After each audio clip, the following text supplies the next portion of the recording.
We went to Iwo Jima, and I have a personal interest in Iwo Jima. The battleship I worked on, Battleship Texas, was there. I interviewed some of the Battleship Texas veterans that watched the flag go up from the deck of the ship.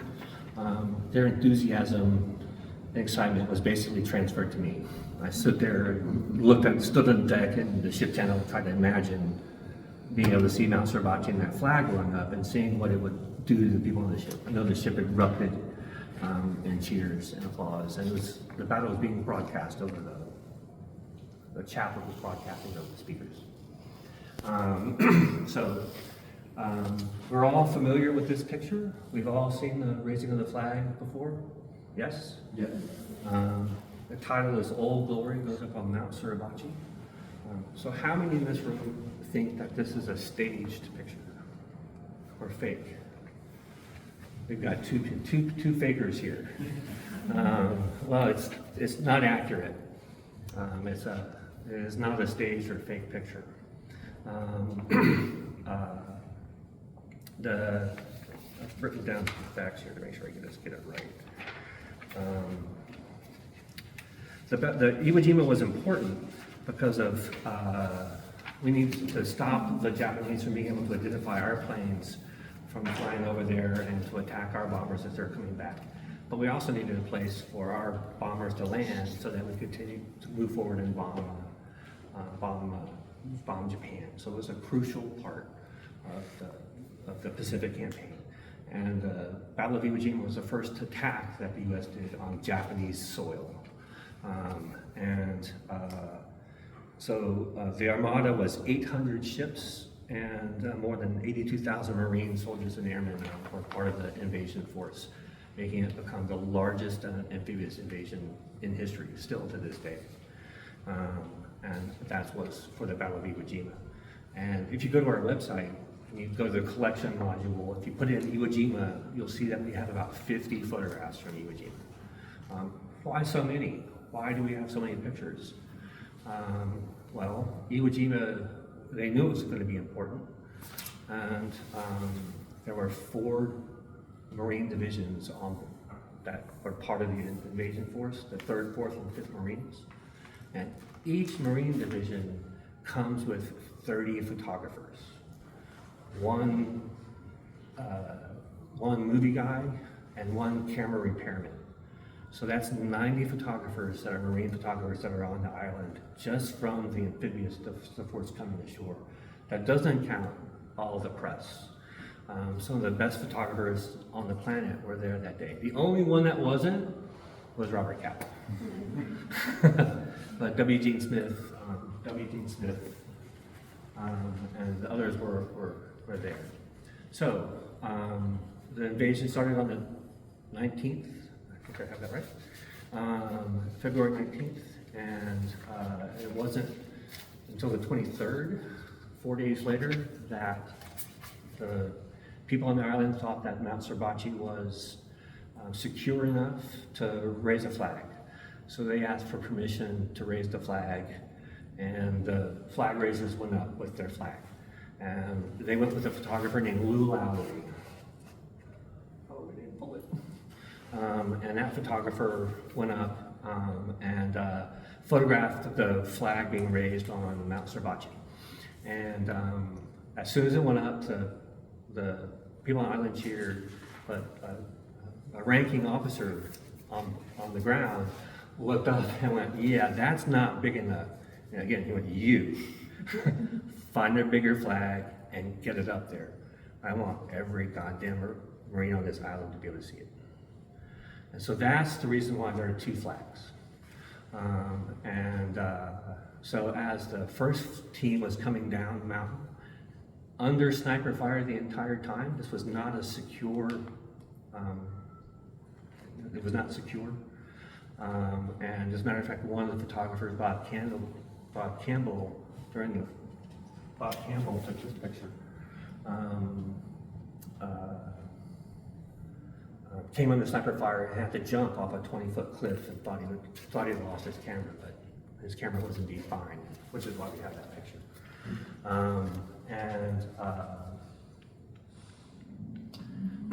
So the first flag goes up. The first team is coming down. The second team has been ordered to go up. Joe Rosenthal, a photographer for the Associated Press, hears about that, asks permission if he can join them. Permission was granted. He walks with the team about a 2.5-hour trek to the top of Mount Suribachi. They pass the first team coming down as the second team is coming up. The photographer coming down looked at Joe and said, "Don't bother, I already have the flag raising picture." Rosenthal went up anyway. One thing also to consider was this is an active kind of battleground on the top of a volcano. They walked up with a flag too. What did they put it up with? What's that pole? How did they attach it to the pole? The pole is a water pipe they found up over there, and it's tied on with wire. And so that's how it got up there and everything. So when they were monkeying around trying to get the second flag on a flagpole, Joe Rosenthal was up there with himself, Bob Campbell, and another film guy, Bob Gnost, and Bill Gnost, and he was doing film, a movie camera. Joe had enough time and forethought to build a pile of rocks on the ground, and he's standing on it. He's elevated as they're getting ready in front of it. He presets his camera ahead of time. This is the exact model of camera that he took that picture with.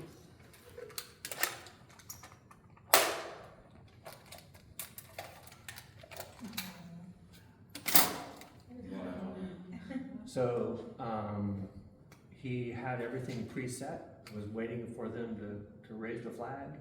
Bill Gnost is filming, walks in front of him, says, "Hey Joe, I hope I didn't get in your way." And Joe said, "No, you didn't," and looked away, and the flag went up. So Rosenthal shot from the hip without kind of looking. On a pre-set camera, though, he knew what he was doing, but he thought he missed it. So he gathered more pictures, more Marines together, and had them take this picture. So this photograph is taken just minutes after this one. These cameras only take one picture at a time. In a film canister like this, so this would have two pictures in it. You would take the picture, take that out, take the picture, put it back in, and then turn it over, and you would get the other picture. So one of these film holders probably had both of these iconic photographs in it. This is the camera that all 90 photographers were using? They would have been, that I researched it, and that is the model that Rosenthal had, which is why I bought that model. His looks a little differently. It's got some things that look like they're added to it afterwards, but basically the same camera. And most of the pictures from World War II are taken with a similar camera. May not be exact, but very similar. So I also think it's important to know that the flag never came down off of Mount Suribachi. They did this. And that's what this shows. This shows the first one coming down and the other one coming back up. So you can see these are the 5 Marines, one sailor that's raising it there. So what is this picture then? This is the film still from Bob Gnost's movie film footage as he's walking by. So why is the raising of the flag such an iconic picture? Why is it so good? One, it's compositionally almost perfect, but there's a moment, a little quiet moment in the picture which I love, and that is that the Marine doing this has just let go of the flag. There's a little gap between his fingers and the pole. So it's free, it's raising. But in Gnost's film still, he's touching the pole. He's still holding it down. So this one little moment is, for me, is one of the things that makes this picture so much better than this film still. But also, look at the horizon line that cuts right between all the soldiers. If you look at the horizon line here, it's much lower. That's because Rosenthal made a pile of rocks to stand on. He knew he didn't want that in his picture. He was Rosenthal was a newspaper photographer, I believe, from Chicago. I'm not sure about that. He believed that a story should be able to be told in one picture. And that really just kind of sums up his whole philosophy about that. One of my private little goals about the war show was to show that Rosenthal was not a one-hit wonder. There's a reason why his picture is so good. He was an exceptional photographer. And he took 13 or 14 pictures that day. And I've tried to acquire every photograph he took that day and have failed. This is one of the other ones that he did take, of a soldier, a Marine being rescued off of the beach. So, he's taking this photograph. It's in a film holder. His job is to take pictures. He takes that film and he gives it to a runner, and that film is delivered to Guam, taken to Guam, where there's a massive photo lab there. That is where the film is processed. It's processed by a man named Werner Schmidt, a Marine, and basically, when he processed that picture, he went, well, that's a nice photo, and he made a copy of it. He made a print. He wrote on the back of it, this is the negative I made, meaning either the print or I processed this film, this negative. He trimmed it a little bit. He put it in an envelope and he mailed it home to his mom. It sat in their house for, 50 years. Then it was sold at Sotheby's at auction. Manfred Heiding purchased it. And then we purchased it from Manfred Heiding, which is how it got here. So this is the first print of one of the most famous photographs of all time. How much did purchase it for? Secret, it's private. You're talking about This one. yes. Wow. So it was the right one. On the back it says, this is the negative I made, but more importantly, it's stamped and it says passed by naval censors. And I've looked at 1,000 copies of this print, and it's the only one I've ever seen that has that stamp on the back, proving that it's wartime, unquestioned. This is the film still, the real one. The alternate one that he calls the hoorah shot, and another one that he took that day. Okay, so now that his film is in Guam, he's still taking pictures. That film gets wired to the Associated Press headquarters in New York. That's on a Friday. And then Sunday morning, on the cover of almost every major newspaper was his photograph.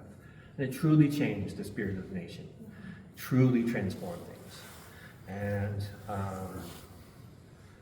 And Rosenthal had no idea. He's still taking pictures, doing his job. Meanwhile, his photograph that he's taken, that he thinks he messed up, has changed photography and has changed the minds of the American people. So it's basically, as soon as he starts hitting civilization again, where people have seen the picture, everybody's going, nice photo, nice photo. And he's assuming they're talking about the second one, this one. Because he's assumed that he missed this shot. Again, he hasn't seen anything. So in the Associated Press headquarters in New York, somebody asked him in the stairwell if he staged that picture, and he said yes. So a guy, Norman Hatch, he's the guy in charge of all the photographers on Iwo Jima, and we've interviewed him about this exact thing.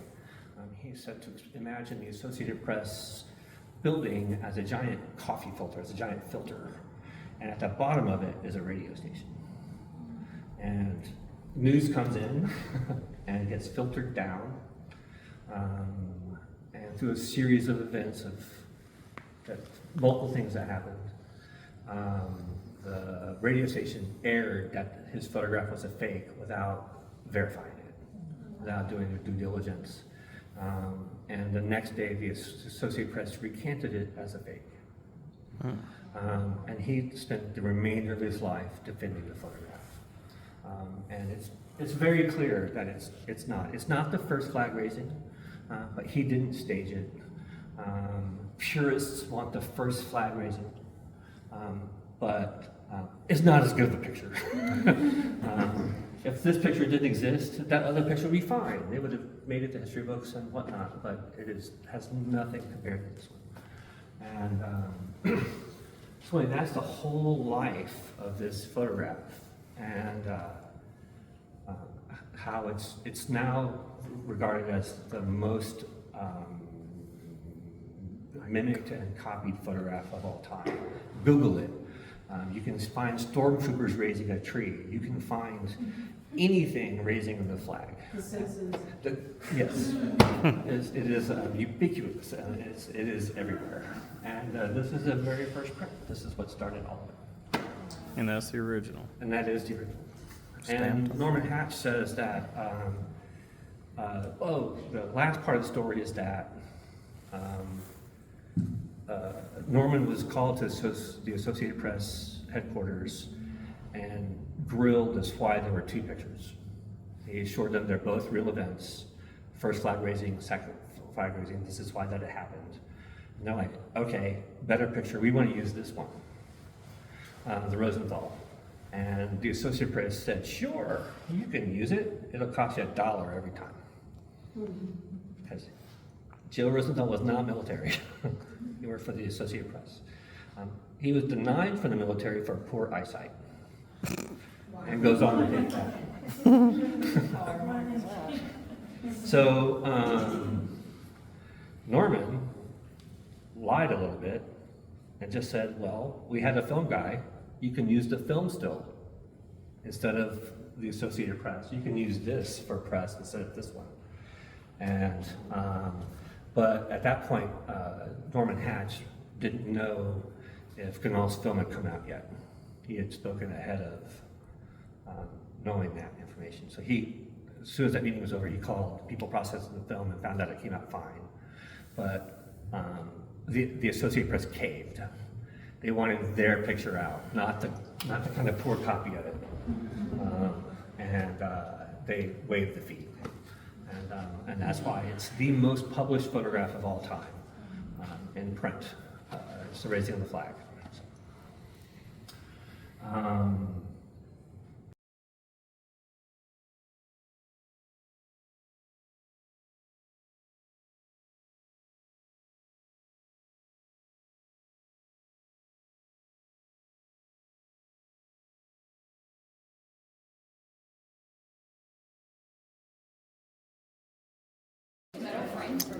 And here's some of the Iwo Jima photos. Flag switching. The after photo of them posing. And here's the original.